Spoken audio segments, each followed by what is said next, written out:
Lorsqu'on s'interroge sur Dieu, on se demande souvent pourquoi existe-t-il des catastrophes naturelles. Alors c'est la question justement pourquoi le mal naturel que nous allons poser aujourd'hui à notre philosophe Alexis Masson. Alors on peut peut-être commencer cette émission en définissant ce que c'est exactement les contours de cette notion, le mal naturel. Alors les philosophes distinguent généralement deux types de mots. D'une part, le mal naturel et d'autre part, le mal moral. On va commencer par le mal moral, c'est le plus simple à comprendre. C'est un mal qui est provoqué par un être responsable. Par exemple, les meurtres, les viols, les vols, etc. Tous ces éléments-là sont impliqués par un être responsable. Donc c'est ce qu'on appelle le mal moral. Et puis il y a d'autre part le mal naturel. Le mal naturel, c'est un mal qui est provoqué par un processus physique qui n'implique pas a priori d'être responsable. Les exemples les plus classiques, ce sont les ouragans, les tremblements de terre, les tsunamis, etc. Et s'il y a ce mal justement dans la création, hein, les catastrophes arrivent chaque jour, est-ce que Dieu a-t-il voulu ce mal? Ça montre un petit peu un côté sadique hein, de justement provoquer du mal pour ces créatures. Alors, le fait est qu'en général, tout de même, les sadiques jouissent de la souffrance. Donc si l'on suppose que Dieu est sadique, cela veut dire que Dieu avait envie de jouir de la souffrance humaine, par exemple, ou de ses créatures, et donc cela impliquerait un manque en lui. Ah, il avait besoin de satisfaire une envie. Or, ce n'est pas possible puisque, on le sait, Dieu est infini. Et à l'infini, on ne peut rien ajouter ni rien retrancher.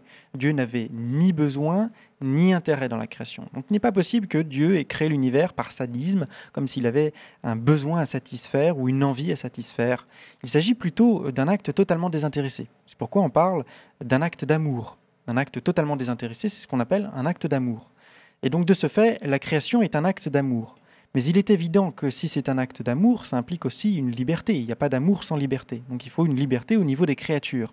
Et par conséquent, il faut qu'elles puissent faire le mal. Et donc c'est de ce point de vue-là qu'on a de fortes chances de trouver une explication au mal dans la nature en partant de l'hypothèse que le mal est créé par une liberté des créatures. Et du coup, ça serait l'homme qui serait à l'origine du mal naturel. Alors pour le mal moral, on le comprend bien, hein, c'est l'homme qui tue, c'est l'homme qui fait des choses qui ne sont pas honnêtes. Mais est-ce que, par ailleurs, est-ce qu'il peut être responsable aussi du mal naturel, des catastrophes naturelles, etc.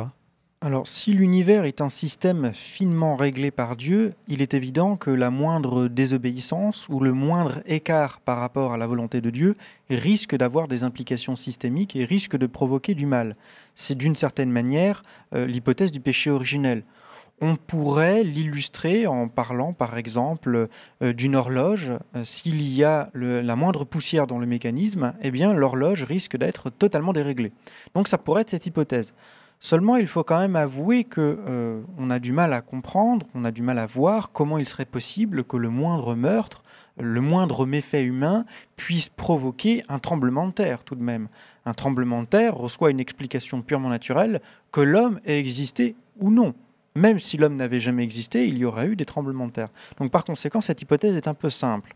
Et puis il faut quand même ajouter, puisque c'est aussi une hypothèse qui revient de temps en temps, que d'invoquer la colère de Dieu, c'est aussi une explication très limitée.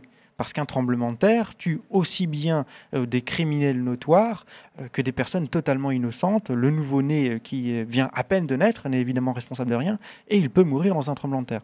Donc émettre l'hypothèse de la colère de Dieu, là encore, c'est une explication très limitée. Mais du coup, si ni Dieu ni les hommes sont responsables de ces catastrophes naturelles, de ce mal naturel plus largement, eh bien, est-ce qu'on peut trouver un responsable ? Alors, les mots naturels doivent évidemment recevoir une explication qui soit à la hauteur des dommages qui sont créés, qui sont faits. Il faut trouver une cause qui soit à la hauteur de ces effets. C'est pourquoi un certain nombre de philosophes, et notamment Alvin Plantinga, réévaluent l'hypothèse d'après laquelle Dieu aurait créé des êtres surnaturels et libres. C'est ce qu'on appelle les anges, les démons, etc. Des puissances surnaturelles, des puissances au-delà des forces physiques qui auraient créé des dommages dans la nature. Alors, le problème de l'explication de Plantinga tout de même, qu'on peut tout de suite remarquer, c'est que tout de même, un tremblement de terre a une explication qui est purement physique. Donc on ne peut pas se représenter des puissances surnaturelles, disons, qui interviennent directement dans la création et qui créeraient un tremblement de terre, qui provoquerait un tremblement de terre, puisque le tremblement de terre a une explication purement physique. On ne comprend pas pourquoi on aurait besoin de faire intervenir des créatures surnaturelles. Alors, pour rendre cette explication plus plausible, on pourrait faire intervenir trois niveaux. il y aurait d'une part le niveau Dieu, d'autre part le niveau angélique, le niveau des anges, des démons, etc. Et un dernier niveau qui serait le niveau terrestre, ou l'univers d'une manière générale. Chaque niveau dépendrait du précédent, c'est-à-dire que la Terre dépend des anges et les anges dépendent eux-mêmes de Dieu. Mais chaque niveau est totalement cohérent par lui-même. C'est-à-dire que le mal qui existerait dans la nature, un tremblement de terre par exemple, recevrait totalement une explication interne. On pourrait l'expliquer à partir totalement de processus purement physiques.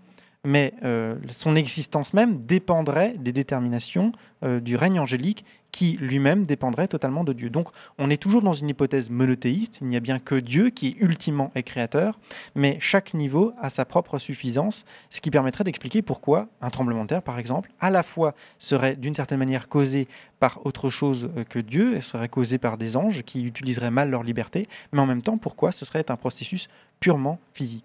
Alors évidemment, je suis parfaitement conscient, et Alvin Plantinga lui-même est parfaitement conscient que c'est une hypothèse un peu démodée, c'est vrai. Mais le fait que ce soit une hypothèse démodée, ce n'est pas un argument. Ce n'est pas parce que l'hypothèse paraît un peu vieillotte, un peu ridicule, que c'est un argument. D'autre part, on pourrait dire que c'est aussi une hypothèse qui apparaît un peu ad hoc pour sauver comme ça la théorie théiste en dernier recours. Mais en même temps, il faut bien admettre qu'en physique, c'est un processus très régulier.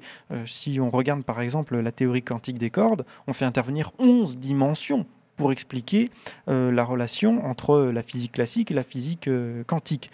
Donc par conséquent, il n'y a pas de mal à admettre une théorie ad hoc qui puisse rendre la totalité cohérente. Merci beaucoup Alexis pour ces explications. On te retrouve bien sûr sur ton site internet epistéo.com. On te retrouve également pour une prochaine émission Epistéo, même endroit, même heure. Retrouvez les émissions Epistéo sur le site www.epistéo.com.